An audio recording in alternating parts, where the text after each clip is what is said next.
আজকে সনাতন ধর্মাবলম্বীদের একটি গুরুত্বপূর্ণ দেবীর পূজা। তিনি হচ্ছেন বিদ্যার দেবী, সঙ্গীতের দেবী মা সরস্বতী। দেবী সরস্বতীর প্রতিমার দিকে লক্ষ্য করলে দেখা যাবে উনার এক হাতে বীণা আছে, যা সঙ্গীতের প্রতীক। উনি এক হাতে বেদ ধরে আছেন, যা বিদ্যার প্রতীক।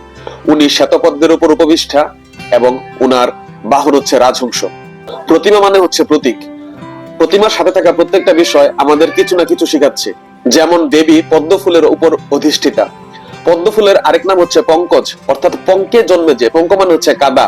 পদ্ম ফুল কাদায় জন্মেও কতটা সুন্দর।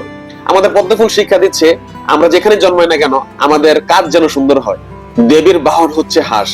হাঁস হচ্ছে এমন একটা প্রাণী যে নোংরা জলে বিচরণ করলেও নোংরা জল ব্যতি রেখে শুদ্ধ জল পান করার ক্ষমতা রাখে।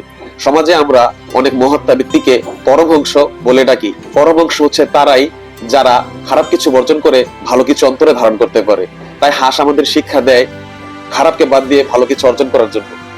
দেবী এক হাতে বীণা ধরে আছে। বীণা হচ্ছে সঙ্গীতের প্রতীক। আজকাল আমরা অনেকেই জানি যারা সঙ্গীত চর্চা করে তাদের গণিত চর্চা খুব ভালো হয়। বেদের অনেক জায়গায় সরস্বতী দেবীকে নদী শ্রেষ্ঠা হিসাবে উল্লেখ করা হয়েছে। নদীরও একই কাজ, ময়লা আবর্জনা ঠেলে শুদ্ধ জল সব দিকে প্রবাহিত করা।